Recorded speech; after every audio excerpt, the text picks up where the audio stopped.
இன்னைக்கு ஒரு பேர் அதிர்ச்சியான ஒரு நாள். எங்கள் தமிழ் திரையுலகின் உதவி இயக்குநர்களின் பிதாமகன்னு சொல்லலாம்.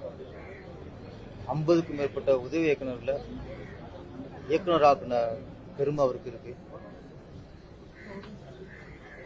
பெரிய இயக்குநர்கள், வெற்றியடைஞ்ச இயக்குநர்கள் அப்படின்னு போகாம லட்சியத்தோட டேரக்டர்கள் லட்சியத்தோடு இருக்கிற உதவி இயக்குநரோட கதை கேட்டு அவங்களெல்லாம் இயக்குனர் ஆக்குனது தான் எங்கள் ஆர்டிஎஸ் ஆஃபீஸர். அவர் உருவாக்கிய இயக்குநர்கள் நானும் ஒருத்தன். திருப்பாச்சி அவர் தயாரித்த படம். அந்த படத்து மூலியமா தான் என்ன ஒரு 5 வருஷமா நான் திரையுலகில் போராட்டிக்கிட்டு இருக்கேன். டேரக்டர் எனக்கு இந்த வாய்ப்பை கொடுத்து, இந்த வாழ்க்கை சொல்றது இந்த வாழ்க்கையை கொடுத்த ஒரு சௌத்ரி சார். என் லைஃப்ல எங்க அப்பா அம்மாவுக்கு இணையானவர் சொல்லலாம், அதுக்கு மேலேயும் சொல்லலாம். ஏன்னா நான் லட்சியத்தோடு இருக்கும்போது நான் ஒரு பிஸ்னஸ் பண்ண எங்கள் அப்பா கூட எங்களை நம்பி ஒரு 2 லட்சம் 3 லட்சம் கொடுக்க மாட்டாங்க. எப்படி பண்ணுவேன், எப்படி சரியாக வரும், எப்படி லாபம் வரும், இல்லை கேள்வி கேட்டால் தான் ஒரு எந்த பயிற்சியும் ஒரு அப்பா அப்பயும் பண்ணுவாங்க. நான் என்கிட்ட ஒரு 2 மணி நேரம் கதையை கேட்டுட்டு பல கோடி இன்வெஸ்ட் பண்ணாங்க. இன்னைக்கு நான் வாழ்கிற வாழ்க்கை அவர் கொடுத்த வாழ்க்கை தான். அந்த கொடுத்த வாய்ப்பு தான் இன்னைக்கு ஒரு பேரரசங்க ஒரு இயக்குனராக உருவானதுக்கு காரணம். எங்களுக்கெல்லாம் ஒரே ஒரு மிகப்பெரிய ஒரு வருத்தம் என்னன்னா,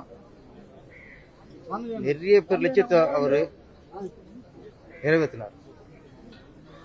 உதவி இயக்குனர் 50-60 உதவி இயக்குனருடைய லட்சியத்தை நிறைவேற்றினாரு. ஆனா அவருக்கு ஒரு லட்சியம் இருந்துச்சு, அது நிறைவேறாம அவரு வாழ் முடிஞ்சு போச்சு. அதுதான் எங்களுக்கு குறை. என்னன்னா, இதுவரைக்கும் சூப்பர் ஹிட் ஃபிலிம்ஸ் 99 படம் தயாரிச்சிருக்காரு. அடுத்து 100வது படத்தை சிறப்பாக பண்ணணும், ஒரு நிறைவாக பண்ணணும். ஒரு 2-3 வருஷமாவே அவருடைய நோக்கம் எல்லாமே 100வது படத்தை கரெக்டாக நல்ல படம் பண்ணணும் அப்படிதான் நிறைய அதுக்கான முயற்சியை பண்ணிட்டு இருந்தாரு. 99 100 அவர் அந்த லட்சியம் நிறைவேறதுக்கு முன்னாடி அவர் காலம் முடிஞ்சு போச்சு. இருந்தாலும் அவர் பையன் இருக்காங்க, ஜீவா இருக்காரு, ரமேஷ் இருக்காரு, மூத்த பையன் சுரேஷ் இருக்காரு.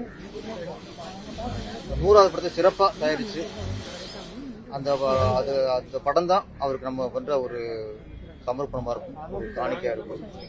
100வது படம் சரியா தயாரிக்கணும். அதுக்கு நாங்க எங்க இயக்குனர் சங்கம் அவரால் உருவாகின நிறைய பேர் இருக்காங்க. இன்னைக்கு எங்க இயக்குனர் சங்கத்துல பாதி பேர் அவர் உருவாக்கின இயக்குனர். Vikram sir, S Ravikumar sir, Ezhil sir, Lingusamy sir, Ravi Mariya sir, இதுல நான் இப்படி பல பேர் இன்னைக்கு பாதி பேர் அவர் உருவாக்குன இயக்குநர்கள் தான். அதை பார்த்தா எனக்கு இயக்குனர் சங்கமே அவர் சங்கமாக தான் இருக்கு. எங்கள் இயக்குனர் சங்கம் மூலியமா அவர் ஆத்ம சாந்தி அடைய எல்லாம் இறைவனை வேண்டுகிறேன்.